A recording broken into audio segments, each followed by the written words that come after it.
let's get to the divisional round, boys. And we'll start with Grant's or Rip's team, I should say. The Jaguars travel to Kansas City.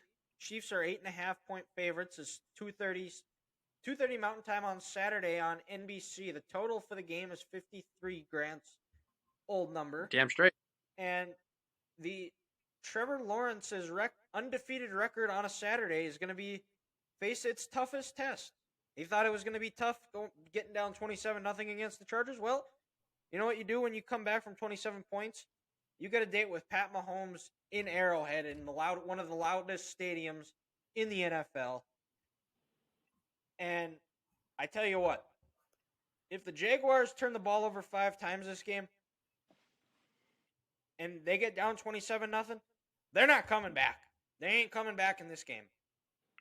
Yeah, if the Jaguars want to win this game, they're going to need to force 5 turnovers.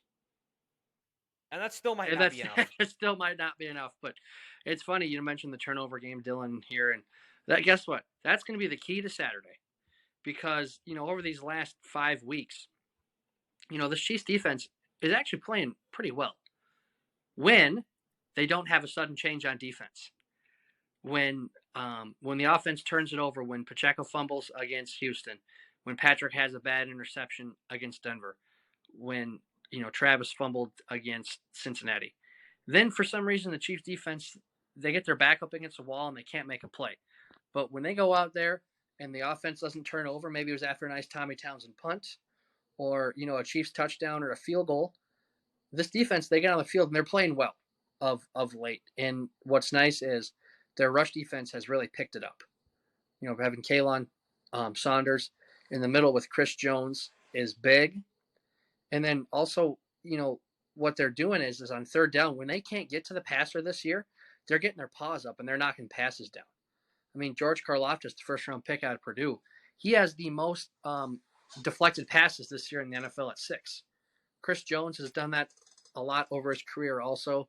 And then you have big Carlos Dunlap. All these guys are 6'5" or taller.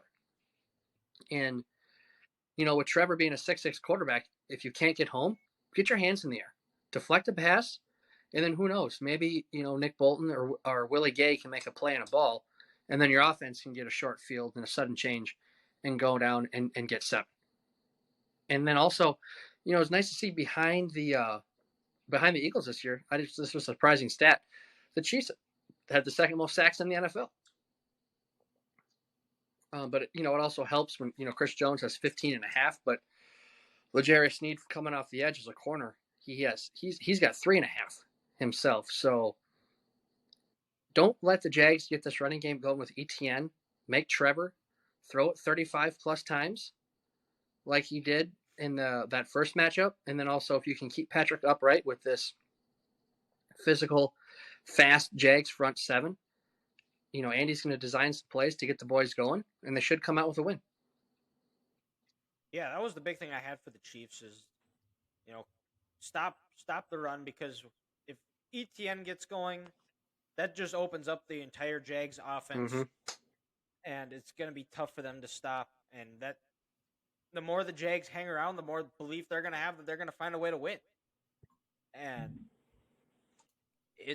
I think the Chiefs, another thing too is we're going to see if Andy Reid learned from the last year's AFC Championship game, if they're going to commit to a run and stick with it. Because I think if they're able to do that, and, something that you talked about earlier in the year when they were struggling with a run game, if it's more designed runs where they're running the ball, I think that's going to be where you're going to see Pat Mahomes at his best, because play action, it's going to – I'm guessing Jacksonville is going to be playing safeties back, and if Kansas City's able to get the run game going, that's going to make those safeties cheat up.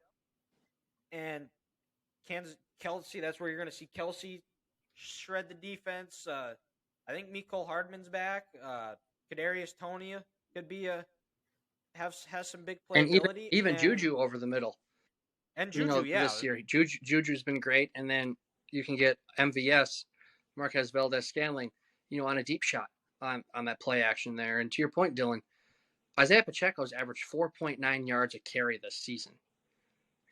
And McKinnon. And McKinnon looks like 2017 McKinnon with the Vikings.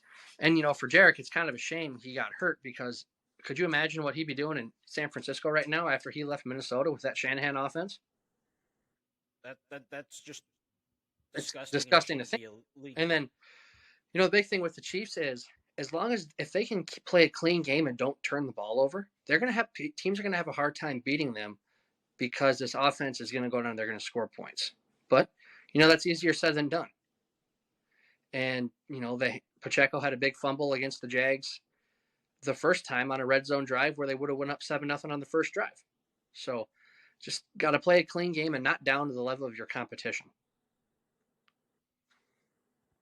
Yep. And yeah, that's all I got for Jags Chiefs. Ethan, you got anything to add?